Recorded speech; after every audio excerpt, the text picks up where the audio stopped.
What's going on, people? So, listen. Let me just make this video to point out the obvious. But I just bring awareness to things where people sometimes they see things and they really don't give it thought. Then they hear something and go, you know what, that's true. So, Stephanie Vaquer comes out. She's a double champion. And she comes to the ring. She says she wants some challenger to come down there and get in the ring and stare her in the face and challenge her for her titles. Jordynne Grace's music hit, and I'm saying to myself, it's too early. It's too early. Jordynne Grace hasn't been there that long. And this, to me, doesn't look like they're going to put Jordynne Grace in a position of being a champion anytime soon. It would be completely stupid for Stephanie to win these titles and then just lose them just like that. So Jordynne Grace comes out and she's talking, giving Stephanie her props and talking about what she accomplished, and she accomplished something too. She beat Roxanne Perez, a woman that trailblazed and whatever, and she did this and this. Out of nowhere, Jada Parker runs up.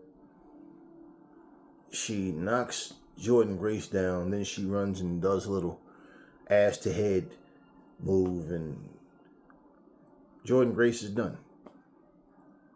Then Jada Parker goes up in there. This is like everybody kiss everybody's ass session. You know, she comes up there kissing her ass and then telling her how great she is and telling her how, she beat Roxanne Perez. And then Jada Parker comes out. She takes out Jordynne Grace with 2 fucking moves.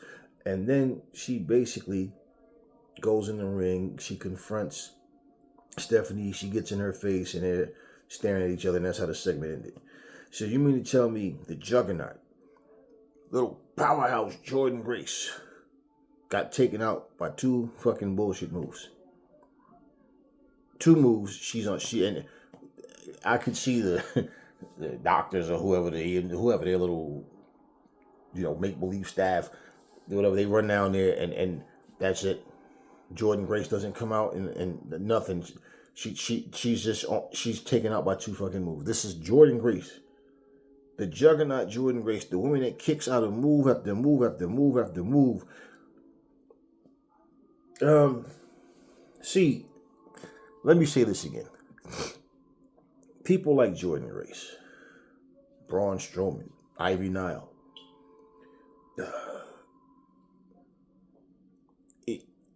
it's something, I don't know what it is. It's something about people that to quote Gorilla Monsoon and, these people that look like a Greek goddess, so to speak, or a Greek god, so to speak, it's something about them that they just don't see value in them anymore. They got the guys that look like Kaiser, guys that look like Adam Cole, guys that look like they're fucking salesmen or fucking play golf or some shit. Those are the people that they put in these positions to be like the best wrestlers. It's something about them. They can take more punishment than these big, strong, muscle-bound people.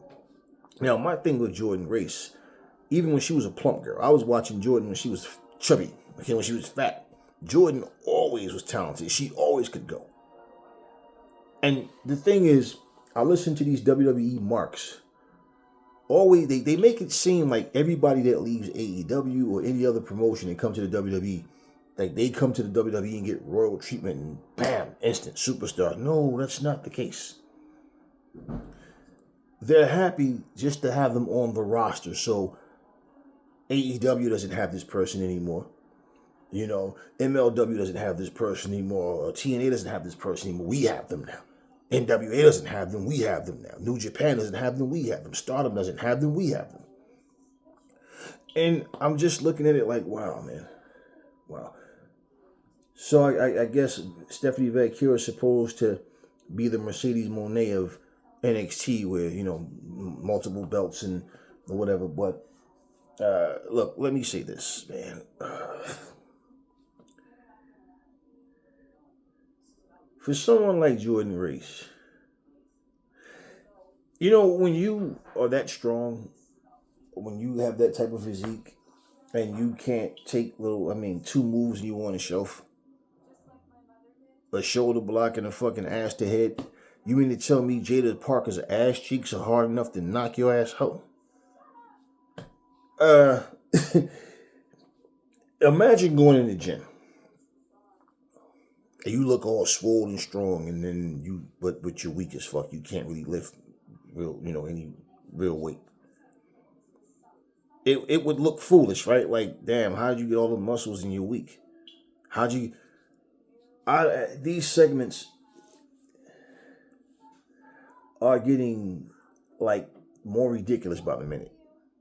How are you supposed to build Jordynne Grace? I mean, like, what was the purpose? See, this is the funny thing, man. It's like when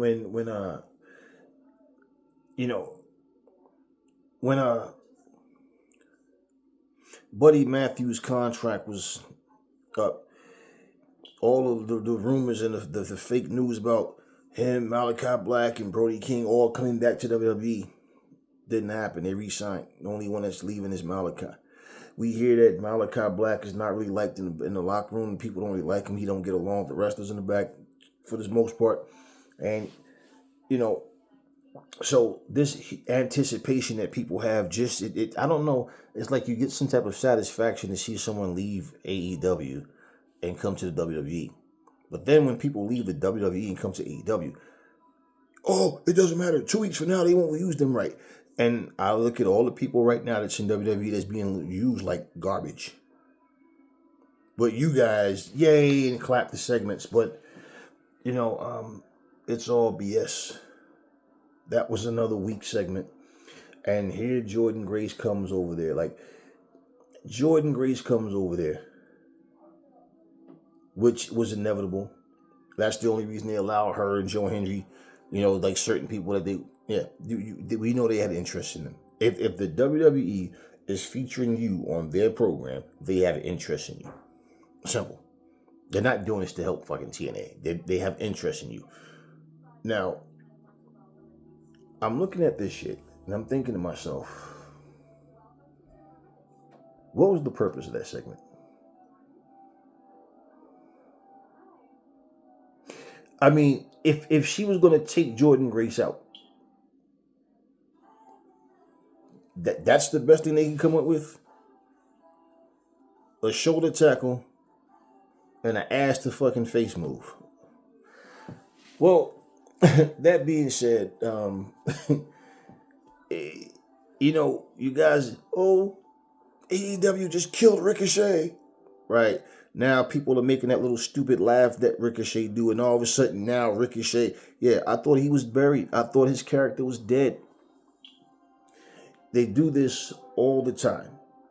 They make these comparisons and overlook the garbage that the WWE is handing out every week. And I'm watching this segment. I said, all right, nothing happened. Nothing to really, This is Jordynne Grace, the Juggernaut. 2 moves took her out. So, I mean, this is what took Jordynne Grace out. That was so weak, man. The way I see it, Jada Parker's not going to win.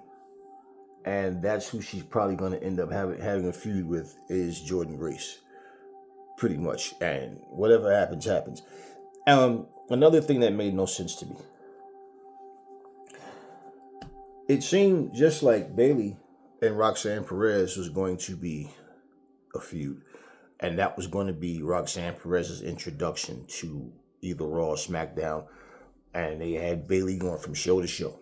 Right? All of a sudden, it's like, no. They had some words, bullshit segments, just arguing back and forth. Nothing really happened. Roxanne Perez sitting outside at the show, smiling and shit and waving. And what happened with her and Bayley? What happened? Why is Roxanne Perez not on the main roster yet? Back at NXT.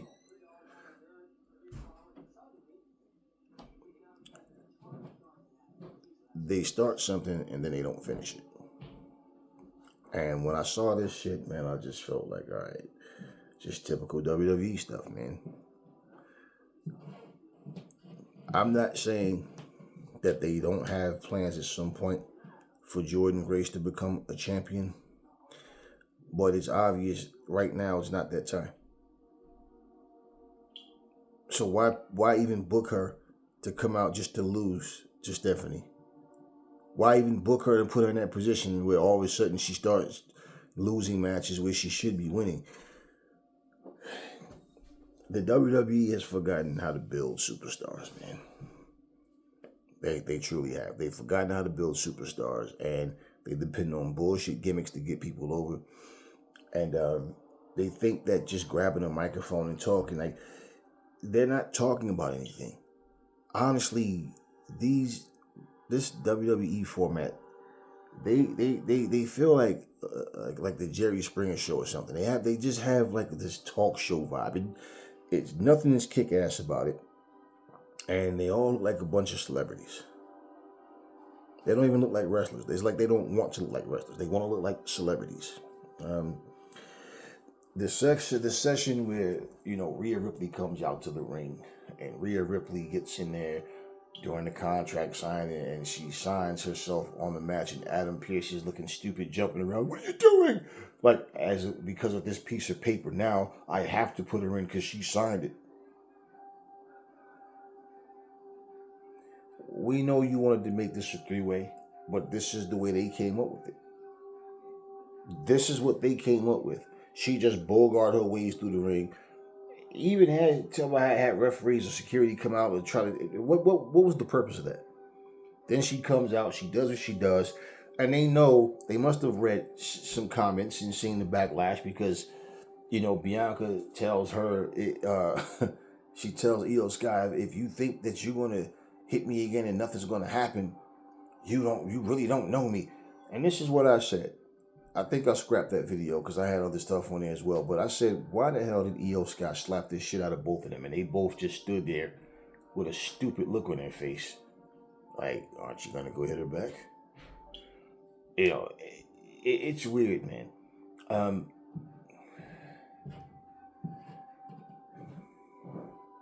I'm not going to say Io Sky shouldn't talk.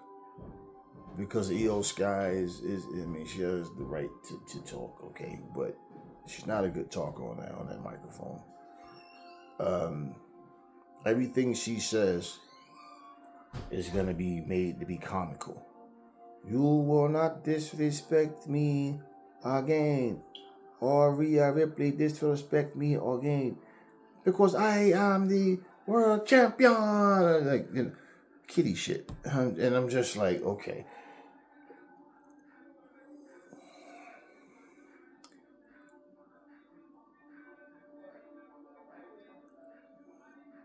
She doesn't necessarily have to have a mouthpiece. But if she's going to speak, and they all have these people writing scripts for them, Io Sky is a talent where I feel like people are happy for her that she won the belt, but they don't really take her serious. Like Chelsea Green. Like, they don't really take Io serious. And I just don't understand how and why. They book matches where it's quite obvious who's going to win, and then that person wins. And if they do throw you a curveball, it goes a different direction, but then it doesn't lead to anything that you care about. It's honestly like it's 10 steps to make something work, but they'll do like 4 steps. And then the shit just plays out the way it does, and they drag it out. And truthfully, what it's going to look like I said, people don't take her serious. It's going to look like, it's going to come like, the people that, hey, you know what? They just threw the belt on Io Sky. Because Io Sky, pretty much, she just held the belt just to buy some time, just to lose it come WrestleMania. I don't know what they have planned afterwards because, and here's the thing about it. It's like, ever since Jade Cargill's come back, now she's saying Naomi was like her big sister and boo-hoo and all. It's like all of a sudden now there's no more involvement with Jade Cargill and Bianca. Now, mind you, right? Girl, I gotta find out what happened to my girl, Jade. But since she's been back, the only interaction he had was Jade coming out and beating up Naomi at the Elimination Chamber. And basically, Jade coming out on SmackDown or whatever, and comes out, and Bianca nods to her like, go handle your business. And she walks in there and she beats Naomi's ass again. But there's no interaction with Bianca and Jade. Now, it's possible, looking at the way things happen. I believe that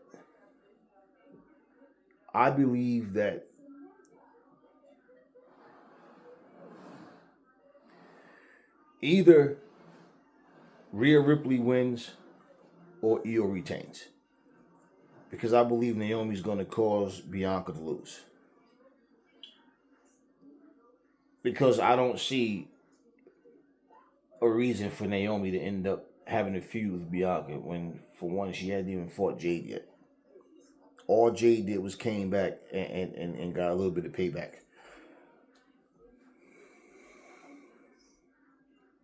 So I think that really, I don't. It's like I said. I just feel like the WWE takes something that takes 10 steps and they take about 4 steps out of the 10, and just let the shit play out. Like I said, it's no real creativity there. It's just that it's the WWE, so I guess we're supposed to yay because it's WWE. Even though this makes no sense, we're supposed to just applaud this shit. Nah, it's kind of it's weird, man. It's weird. Anyway, I watched Ivy Nile lose again, and I just don't understand like why. So if Ivy Nile left WWE right now and came to AEW, and someone goes, "Oh man, I wish she was back in WWE and this and that," and then she comes to AEW and does well, people still, it's like they don't want to see wrestlers prosper in AEW, which is so stupid. But I watch all of these wrestlers. I mean, even like LA Knight winning the title back. He should have never lost it in the first damn place.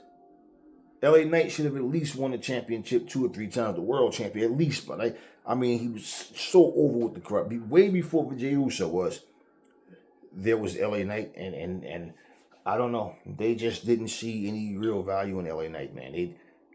And the thing about it is, even though he has the gimmick and he has the little catchphrase and shit, but the dude can go.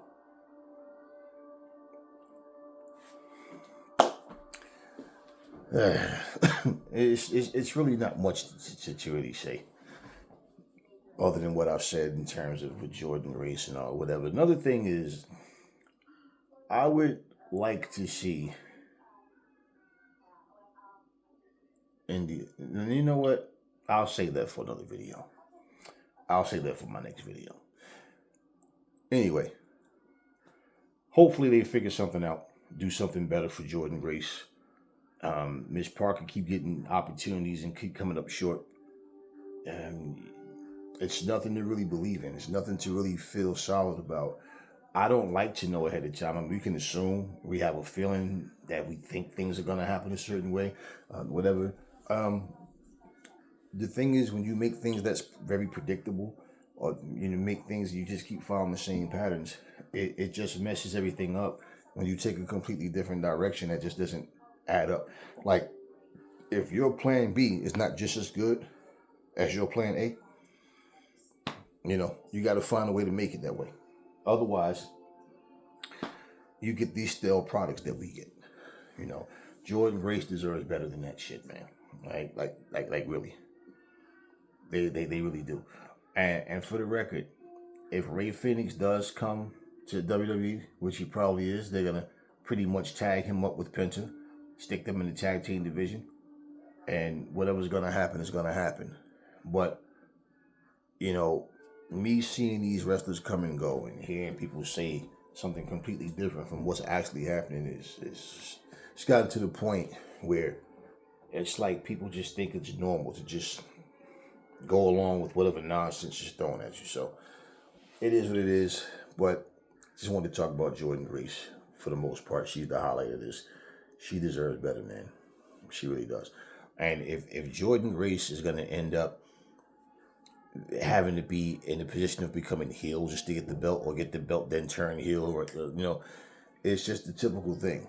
And that little ass building that they were in, the thing is for Jordynne Grace, for her to come there and Jada Parker telling her that you don't get the, when she says something about you don't lead the front of the line in here because the line starts behind Miss Parker and all or whatever. But it's like one of those little cheap shots about her not coming, like just coming in, like you didn't come here and grind here, you came from somewhere else, which is so stupid. And wrestlers love to say that type of shit.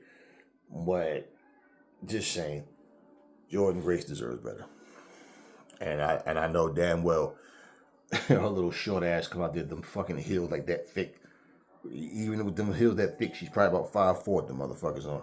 But she comes out there, man, and I don't know why they dress like they go to fucking clubs, man. They honestly, they all just come out there like what the fuck are you wearing, man? Is this a wrestling show that we're watching or what? Is this a sports entertainment show or some fashion model show? Like what? I don't understand like what these people are doing. But already Jordynne Grace looked like a fucking complete weakling. All them fucking muscles and can't take fucking 2 fucking moves. Anyways, that's all I got for you guys right now. I'll catch you on the next video.